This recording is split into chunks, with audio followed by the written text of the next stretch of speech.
Allah a répété ce miracle-là, Allah a répété ce phénomène-là dans la Ummah du prophète Muhammad sallallahu alayhi wa sallam.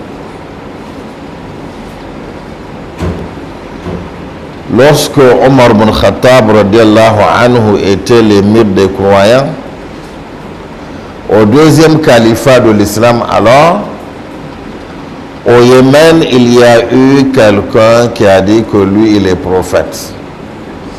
Il a le pouvoir et il dit il est prophète et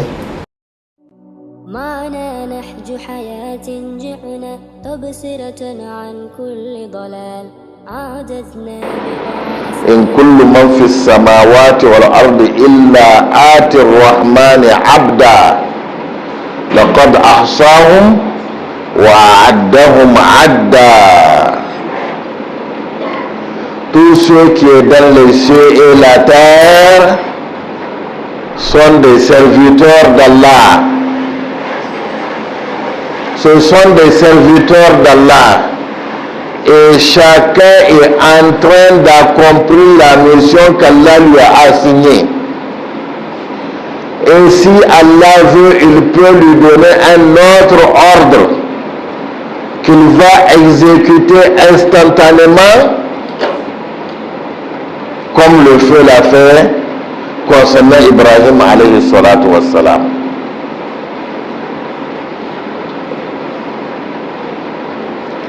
On peut dire que c'est un hasard, bon, ça s'est passé avec Ibrahim.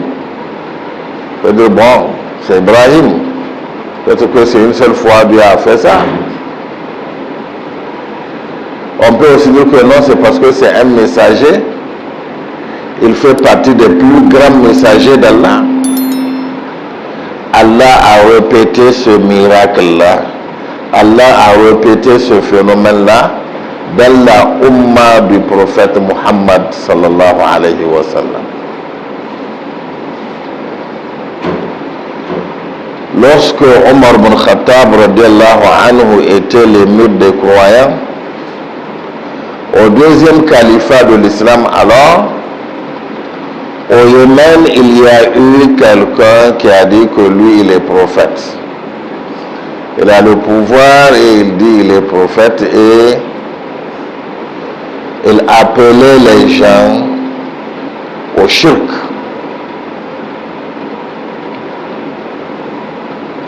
À associer d'autres divinités à Allah. Et il forçait les gens à le faire. Et celui qui refuse, il s'expose au châtiment. Il est devenu une épreuve pour les croyants. Il y avait un croyant qu'on appelle Abu Muslim al-Khawlani. Il a dit non, c'est faux ce que tu dis, tu n'es pas un prophète et on ne doit pas adhérer à ta religion. Il a dit ça ouvertement. Il a dit ah bon, il a dit oui. Le dernier prophète et le dernier messager d'Allah c'est Muhammad sallallahu alayhi wa sallam. Après lui, plus de prophètes, plus de messagers. Il a dit ah bon, oui. Il lui a fait peur, il a refusé. Alors il a dit qu'il va lui donner un châtiment exemplaire, comme a voulu le faire aussi les Irakiens par rapport à Ibrahim alayhi salatu wassalam. Il a fait allumer du feu et il a demandé qu'on pousse Abu Muslim al-Khawlani dans le feu. On l'a poussé dans le feu, il est resté dans le feu. Le feu ne s'est pas éteint. Il a continué de brûler, mais lorsqu'il a fini, on a vu que rien n'est arrivé à Abu Muslim al-Khawlani. Il n'a pas été brûlé par le feu.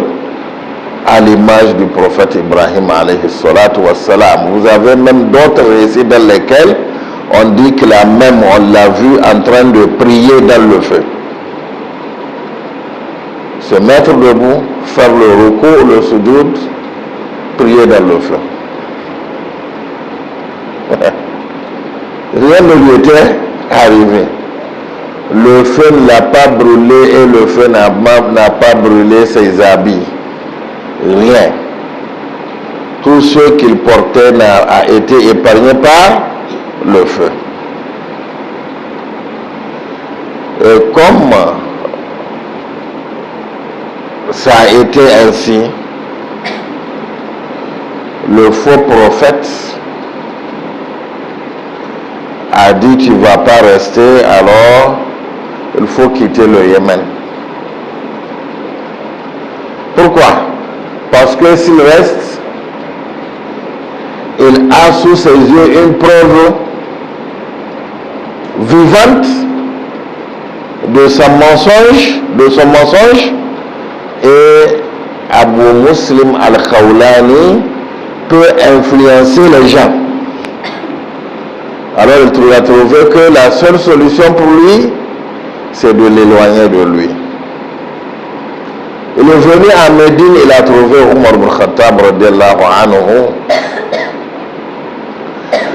Mais avant même qu'il n'arrive à Médine, l'histoire, l'information est arrivée aux oreilles de Omar ibn Khattab radiallahu anhu.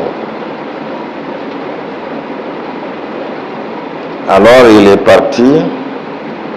Omar ibn Khattab lui a demandé l'histoire, il a dit mais c'est moi. C'est moi.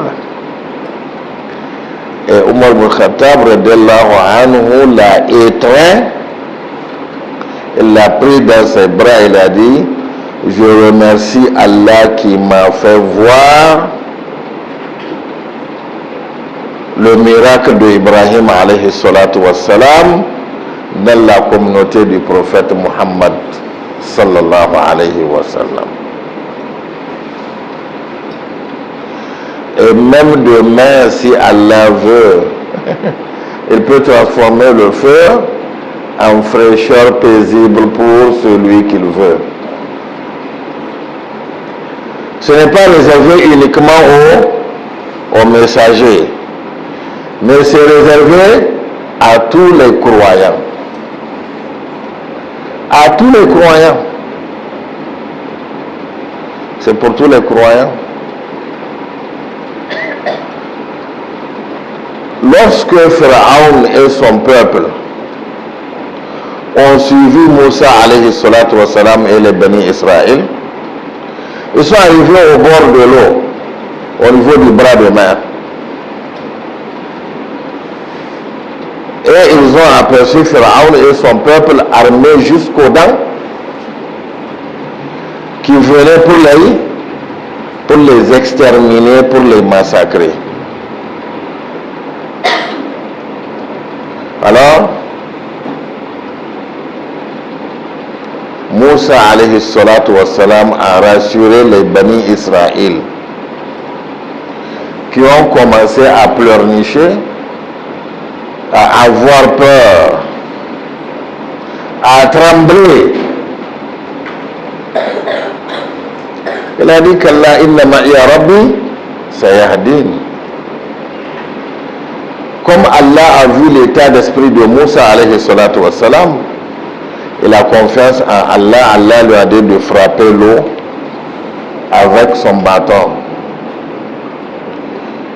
Est-ce que de l'eau peut faire quelque chose et un bâton peut faire de l'eau à quelque chose si on frappe l'eau avec le bâton? Non, c'est Allah qui est en train de commander.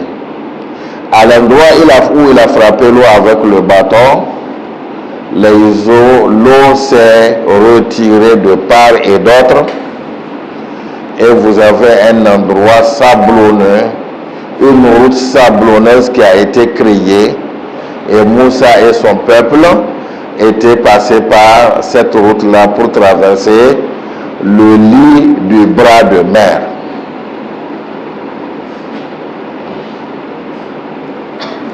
Pharaon et son peuple les ont poursuivis.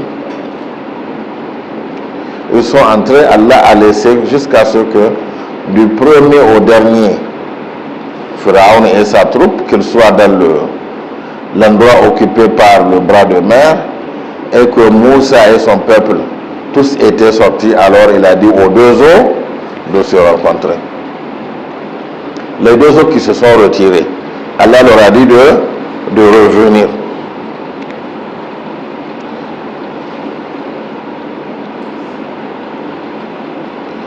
Ce phénomène-là, ce miracle-là, qu'Allah a fait avec le prophète Moussa alayhi salatu wassalam et son peuple, et dont il nous a donné le récit dans le Coran, Allah est en train de le répéter jusqu'à nos jours avec la communauté du prophète Muhammad sallallahu alayhi wa sallam.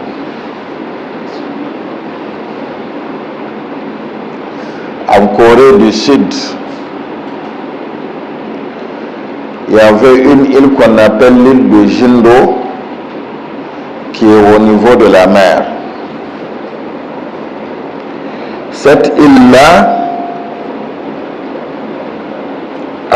à côté de cette île, il y a une autre île qu'on appelle l'île de Modo. On a constaté que 2 fois par an,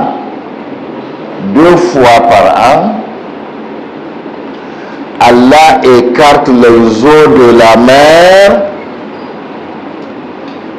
pour faire un passage large d'à peu près 40 mètres et 2,8 km entre les deux îles. 2 fois par an. Les eaux se recartent, les eaux s'écartent, les eaux se retirent, l'eau de la mer se retire et ça forme un passage entre les deux îles. Et jusqu'à nos jours, les gens vont là-bas, il y a même un festival qu'ils font là-bas. Les gens vont là-bas en tourisme. Vous faites les recherches, le miracle de Jindo, vous allez voir. S'il y a des gens qui sont intéressés, vous pouvez partir en tourisme là-bas, vous cherchez la période, vous allez voir le miracle.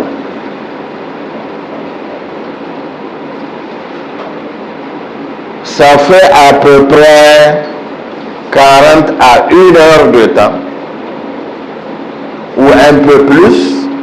Après, les eaux reviennent encore pour refermer la voie, comme Allah l'a fait avec le prophète Moussa alayhi salatu wassalam et les Bani Israël.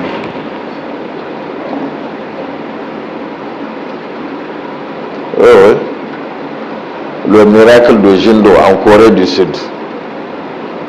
Entre les deux îles, l'île de Jindo et l'île de Modo.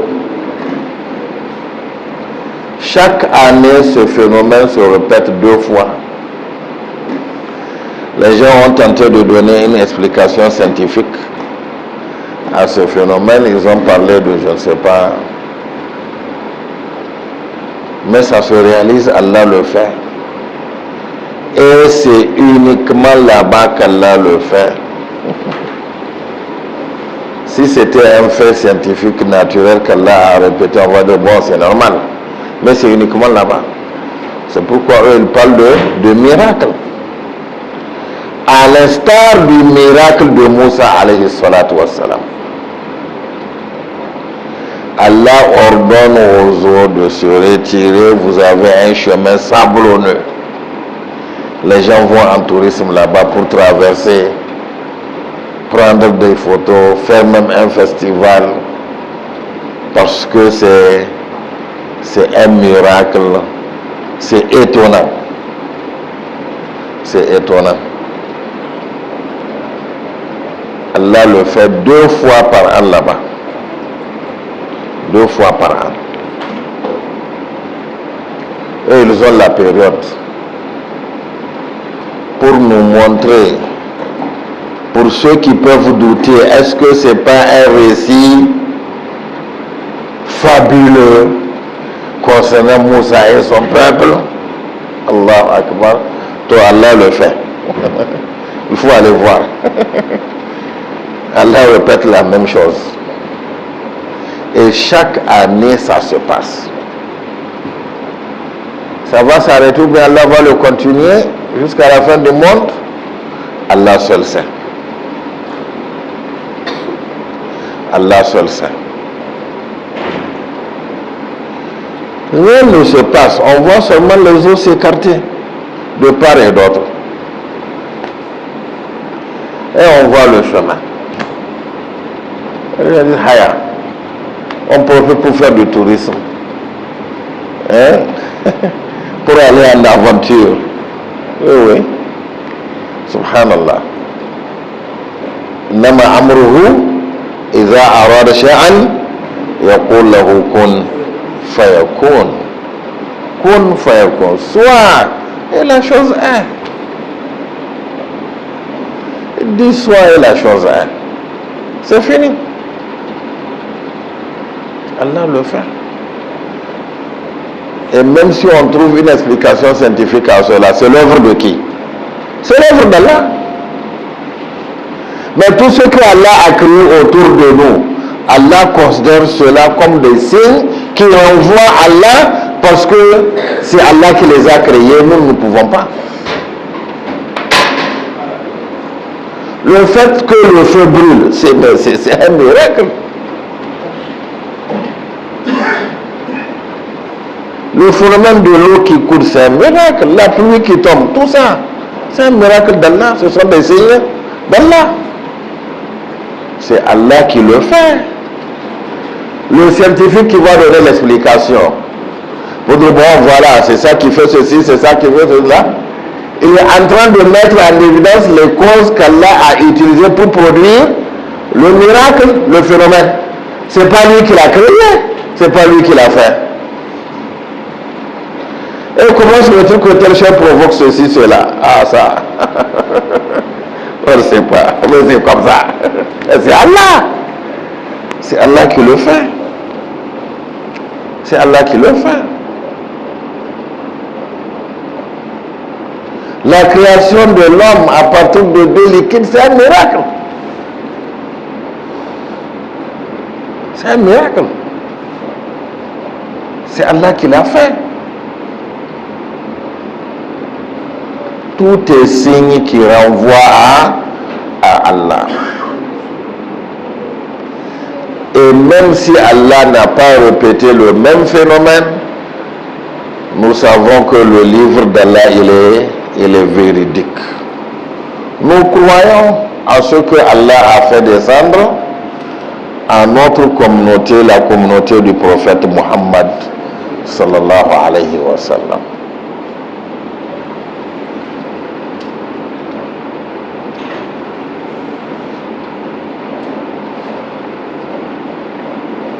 Pour ceux qui ne comprennent pas, ils vont seulement en tourisme là-bas, ils marchent, ils font des vidéos, ils prennent des photos, oh masha'Allah.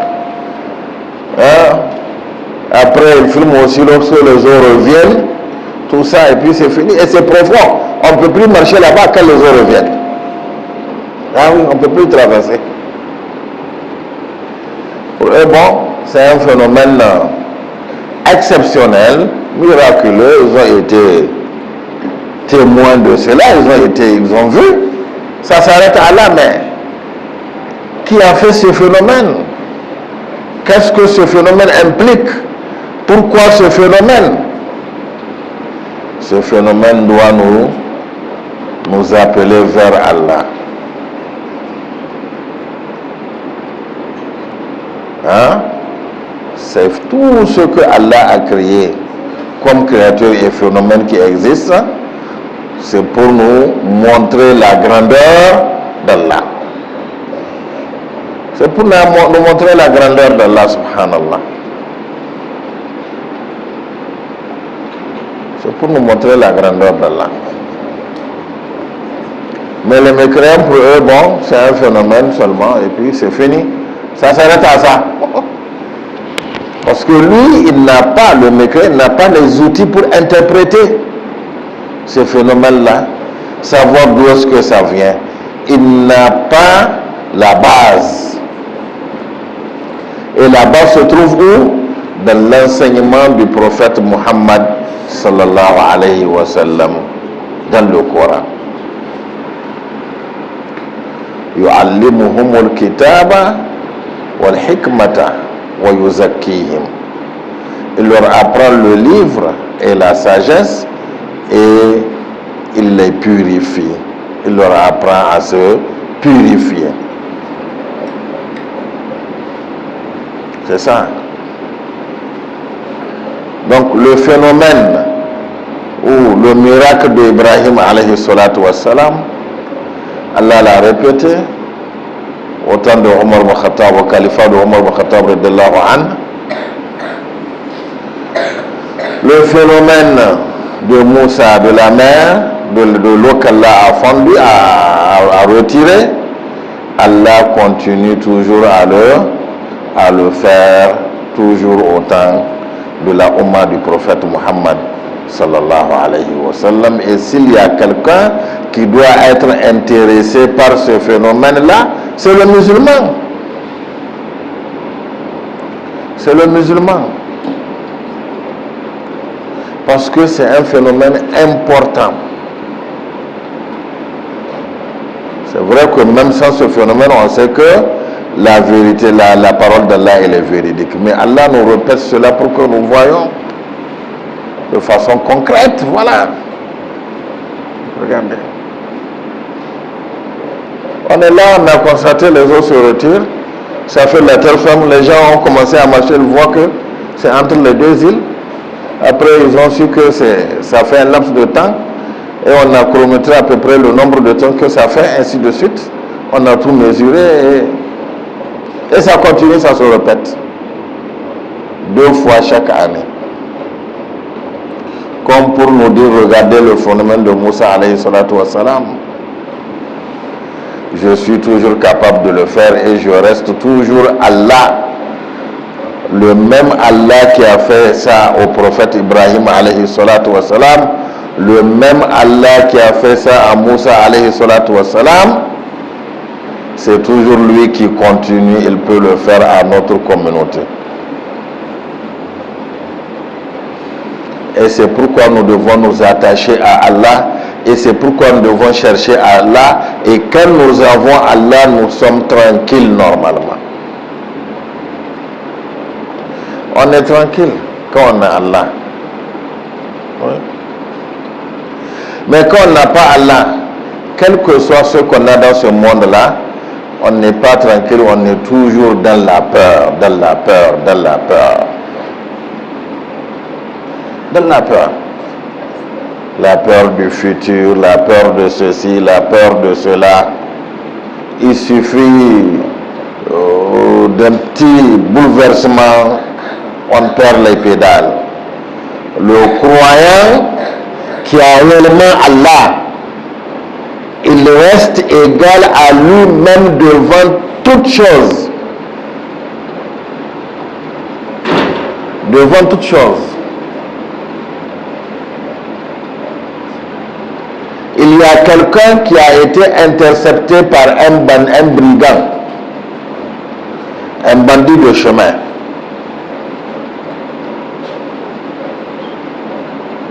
De la brousse. Alors qu'il est parti au commerce, il revenait. Il a dit, voilà, je te prends toute ta richesse et je te tue. Il lui a dit, non, prends ma richesse et laisse-moi au moins. J'ai mes enfants à la maison. Mais si je te laisse, tu peux me dénoncer. Demain, si tu me vois, tu peux me reconnaître. Il a dit, je vais te tuer. Tu n'as pas d'autre choix. Il n'a pas eu peur, il est tranquille. Il a dit, bon, donne-moi le temps de faire 2 rakats. Le temps de faire quoi? 2 rakats. Il a dit, il n'y a pas de problème. Il a fait les ablutions alors que le brigand est là sur lui avec son épée. S'il tente de s'échapper, il va le décapiter, il va lui couper la tête. Il a fait les ablutions. Il a fait la prière, le brigand était là en train de monter la garde. Il avait son épée dans la main, au moindre mouvement, faux mouvement, il va le tuer. Il a fait ses 2 rakats et dans la prosternation, il a dit Ya Wadud, Ya Wadud, Ya Zal Arsh al-Majid, Ya Zal Batsh al-Shadid, Ya Fa'al lima yurid, Ya Mummala Nurhu Arkana Arshihi, Ya Mughis wa Aghithni, Ya Mughis wa Aghithni, Ya Mughis wa Aghithni. Il s'est adressé à qui? Il s'est adressé à Allah. Il n'a pas été pris de panique. Pourquoi? Parce qu'il sait qu'il a Allah. Et il connaît Allah. Il sait qu'en dehors de toute cause, en l'absence de toute cause, en l'absence de toute voie de sortie, en l'absence de toute issue de secours, voilà, on est dans le problème, il n'y a aucune voie de sortie possible. Celui qui connaît Allah, il sait que dans cette situation-là, lui, il a toujours un recours.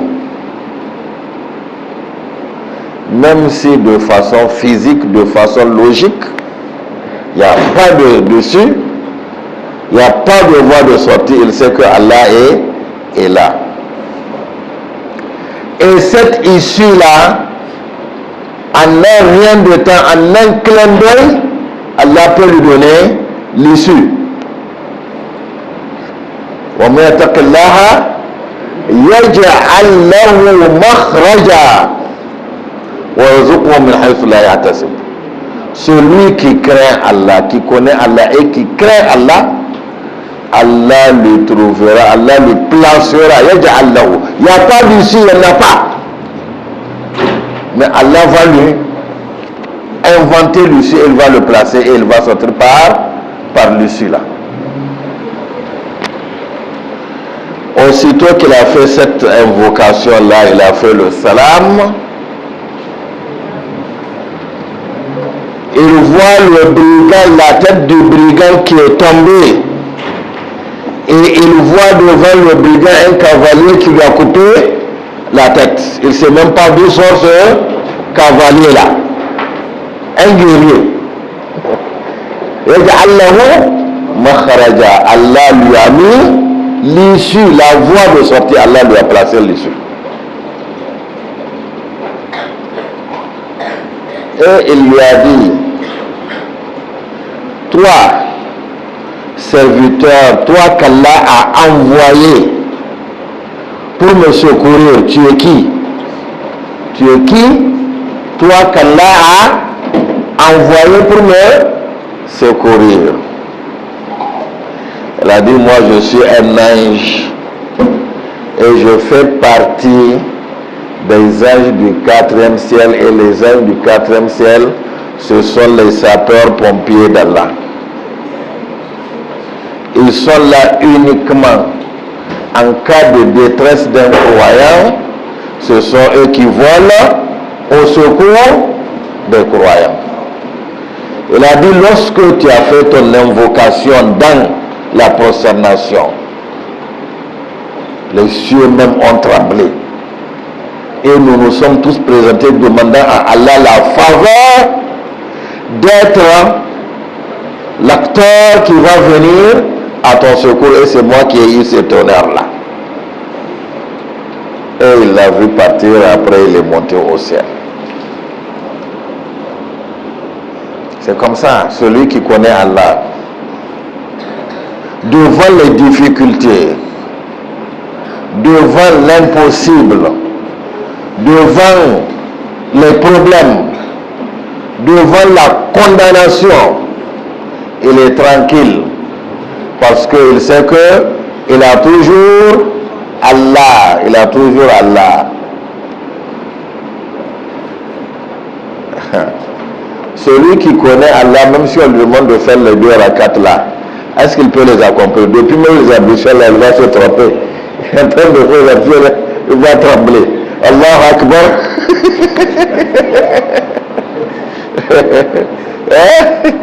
Il n'aura pas la tranquillité, il n'aura pas la concentration de faire la prière. Tout le temps il est là en train de regarder. Ça lui est bandit. Eh oui. En voulant même prier, peut-être même qu'il va même chier dans ses habits. La peur. La peur. Et c'est pourquoi la foi, la vraie foi, elle écarte la peur de nous. Elle écarte la peur de toutes les créatures et de toutes les situations. Il ne reste que la peur d'Allah.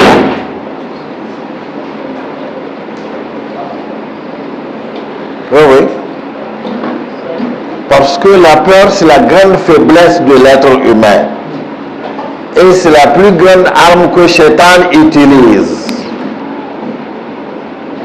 إنما ذلكم الشيطان يخوف أولياءه فلا تخافوهم وخافوني إن كنتم مؤمنين.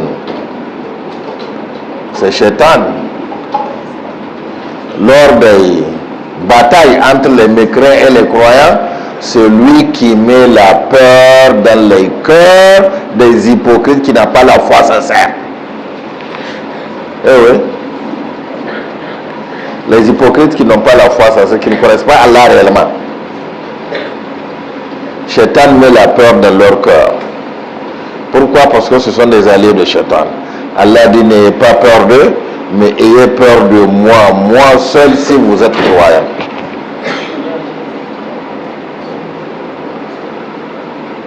Dans une circonstance, ils ont dit même Ma wa'adana Allahu wa rasuluhu illa ghurura, subhanallah. Ils ont dit mais la promesse qu'Allah et son prophète nous ont faite, en réalité c'est une tromperie, ils nous ont trompés. Voilà, ils vont nous massacrer. Subhanallah. Alors que les croyants disent non, on va résister, Allah nous a promis la victoire, on aura la victoire, et les croyants ont eu la victoire. C'est comme ça. Mais celui qui n'a pas la foi, il va avoir la peur. La peur, c'est la plus grande ennemie. C'est le plus grand ennemi plutôt de l'être humain. Et quand on n'a pas la foi, Shaitan met la peur dans chaque circonstance, à la moindre occasion, il met la peur. Et à la mort aussi, la personne va avoir peur. Quand la personne n'a pas une foi sincère, une connaissance réelle d'Allah. Quand la personne n'a pas estimé Allah à sa juste valeur. Mais quand la personne a été sincère vis-à-vis d'Allah, la personne craint Allah, la personne a estimé Allah à sa juste valeur, Allah va envoyer même des anges pour le rassurer. Allah takhafu wa la tahzanu, n'ayez pas peur. Et ne vous affligez pas, ne vous attristez pas. N'ayez pas peur. Ils vont écarter la peur. L'ange de la mort va venir te prendre tout de suite, tu vas aller au paradis. Le paradis qu'on te promettait là, tu l'auras. Et nous étions avec toi dans ce bas monde, les anges vont dire, les anges de la miséricorde, et nous serons avec toi dans l'au-delà, là où tu iras. Garanti. Pas de peur. Mais quand la personne n'a pas la foi, la personne aura peur. La personne aura peur. Donc lui, il n'a pas eu peur. Pourquoi? Parce qu'il avait la foi et parce qu'il a estimé Allah à sa juste valeur. Il sait que même en se trouvant dans une situation sans issue, Allah peut le secourir. Et ce récit-là, même les savants ont dit, ce n'est même pas un seul cas, c'est deux cas. Il y a un cas, c'est un compagnon. C'était la même chose lui aussi. Il a fait les 2 rakats. L'un, je viens le secourir. Et il y a le cas de ce commerçant-là aussi qui n'est pas un compagnon, mais qui est impieux. Chacun a fait ses 2 rakats tranquillement et en se concentrant et en invoquant Allah. En invoquant Allah. Et Allah a dépêché son secours en un clin d'œil. En un clin d'œil. Wallah, si nous connaissons Allah comme il se doit, et si nous estimons Allah à sa juste valeur, et que nous plaçons entièrement notre confiance en Allah dans toute situation, Allah va nous trouver une issue. Allah va nous trouver une issue. Le croyant qui connaît Allah ne désespère jamais. Jamais. Il n'y a pas de désespoir. Jamais la peur ne l'envahit. Comment la peur va l'envahir alors qu'il a hasbi Allah wa ni'mal wakil? Le prophète Ibrahim alayhi salatu wa salam, quand on le jetait dans le feu, il était tranquille. Il n'avait aucune crainte. Hasbi Allah wa ni'mal wakil. Allah me suffit. Il est le meilleur des garants. C'est fini. Il est le meilleur des garants. En ce moment, Ibrahim alayhi salatu wa salam, il était adolescent. Sami'na fatan yadhkuruhum yuqalu lahu Ibrahim. Nous avons entendu un enfant là qui parlait mal de nos idoles. L'enfant là, on l'appelle Ibrahim. Yuqalu lahu, on l'appelle. C'était pas une personne qui a une personnalité connue pour dire que c'est Ibrahim, non. On l'appelle Ibrahim. Il était enfant. Mais il avait la foi. Il n'a pas eu peur. Il est tombé dans le feu. En toute confiance, le feu ne l'a pas brûlé. Abu Muslim Al-Khawlani, lui aussi, on l'a jeté dans le feu. Il est entré dans le feu en toute confiance. Il a même prié dans le feu pour montrer que il n'a pas peur du feu. Subhanallah. Et il a prié dans le feu. Quand on n'a pas la foi, même si on est dans le feu là et qu'il ne brûle pas, est-ce qu'on aura la conscience de dire je vais prier? On va dire d'un moment à l'autre, est-ce que ça ne va pas me brûler? Est-ce que ça ne va pas me brûler? Oui. C'est pourquoi nous devons fournir des efforts pour avoir la certitude en Allah. La certitude en Allah. Et la certitude en Allah ne vient pas comme ça en croisant les bras, on attend la certitude, non. Il faut fournir des efforts dans la voie d'Allah. Il faut aller à la recherche d'Allah. Oui.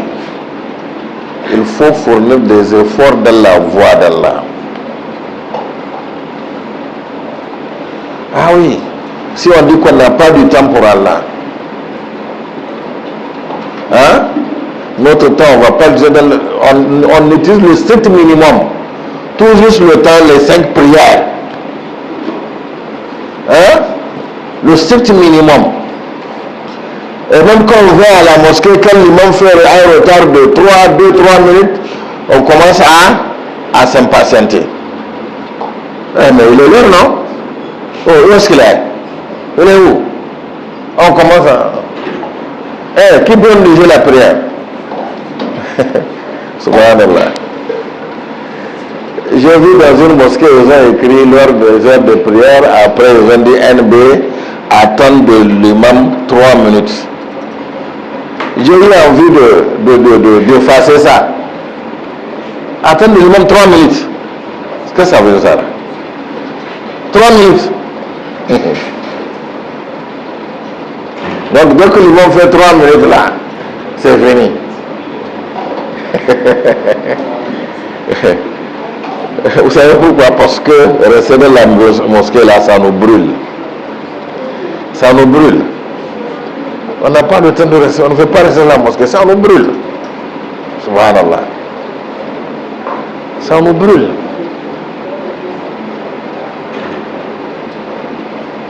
Trois minutes. On doit attendre l'imam au moins pendant 10 minutes. Au moins. Le prophète Muhammad sallallahu alayhi wa sallam, quand le temps d'après arrive et qu'il n'est pas venu, Bilal entre chez lui pour l'appeler. Si c'est un docteur, on va devenir, vous avez payé la consultation, vous avez payé la consultation avec votre argent. On a dit le docteur vient à 10 heures. Vous êtes là à 10 heures. À 10h05, 10, le docteur n'est pas là, vous allez quitter. On va attendre même jusqu'à 11 heures. L'essentiel, c'est d'avoir la consultation. Ah non, non, j'étais pris, c'est le docteur qui est venu en retard. Ah oui. Et quand on vient, on ne peut pas lui parler, on ne va pas dire, mais docteur, tu nous as donné un faux rendez-vous. Hein? Ah non, non, non, non. L'essentiel, c'est d'avoir la consultation. Et l'imam, celui qui est devant nous, dans le cadre de notre relation avec Allah, on ne lui donne pas du temps. On ne lui donne pas du temps. Si on voit que c'est elle-même qui vient beaucoup attendre, non, lui là, c'est pas un bon imam. Non, lui là, toujours en retard.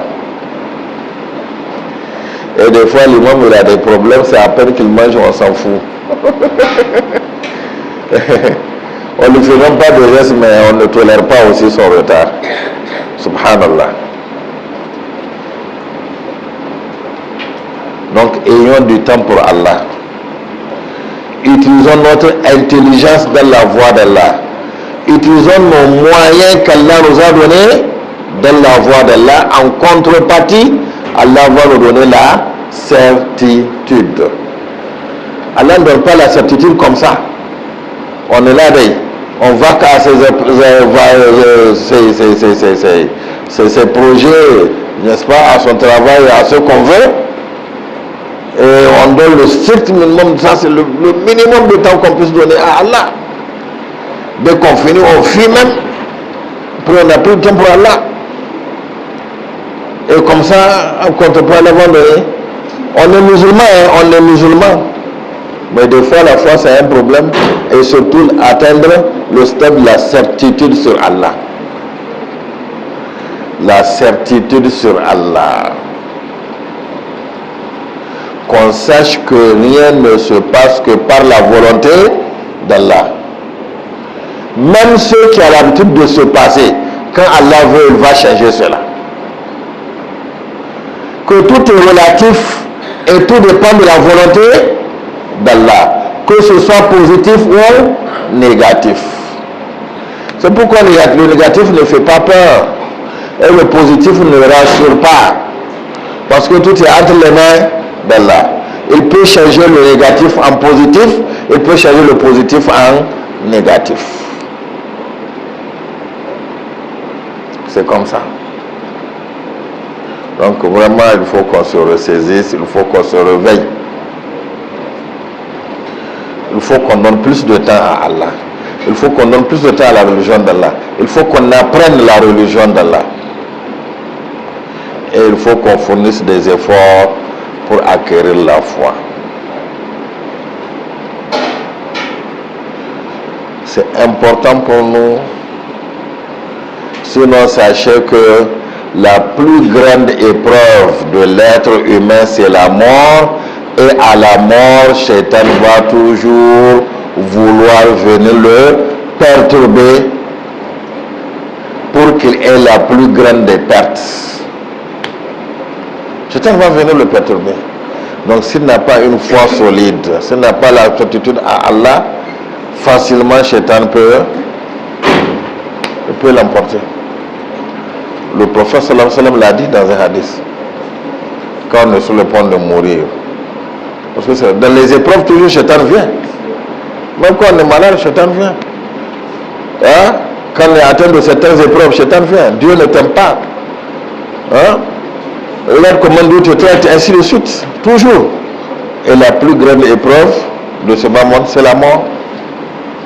Là aussi, il vient, il intervient. Qu'Allah nous protège de Shaitan. Qu'Allah nous fasse bouger dans sa voie. Qu'Allah fasse en sorte que nous cherchions cette certitude-là et qu'Allah nous la donne. Qu'Allah nous guide davantage et qu'Allah vous récompense de la meilleure manière. ربنا لا تؤاخذنا إن نسينا أو أخطأنا ربنا ولا تحمل علينا إصرا كما حملت على الذين من قبلنا ربنا ولا تحملنا ما لا طاقة لنا به واعف عنا واغفر لنا وارحمنا أنت مولانا فانصرنا على القوم الكافرين اللهم ارحمنا وارحم أمتنا رحمة عامة اللهم ارحمنا وارحم أمتنا رحمة عامة اللهم ارحمنا وارحم أمتنا رحمة عامة اللهم ارحم إخوانا المظلومين في العالم كله يا رب العالمين اللهم ارحمهم رحمة خاصة اللهم انصرهم اللهم انصرهم اللهم انصرهم يا قريب يا سميع مجيب الدعوات اللهم اجرنا في مصائبنا واخلف لنا خيرا منها اللهم اجرنا في مصائبنا واخلف لنا خيرا منها اللهم اجرنا في مصائبنا واخلف لنا خيرا منها وارحمنا وارحم امتنا يا قريب يا سميع مجيب الدعوات اللهم صل على محمد وعلى محمد كما صليت على ابراهيم وعلى ابراهيم وبارك على محمد وعلى محمد كما باركت على ابراهيم وعلى ابراهيم في العالمين انك حميد مجيد سبحان ربنا رب العزة عما يصفون والصلاة والسلام على المرسلين الحمد لله رب العالمين.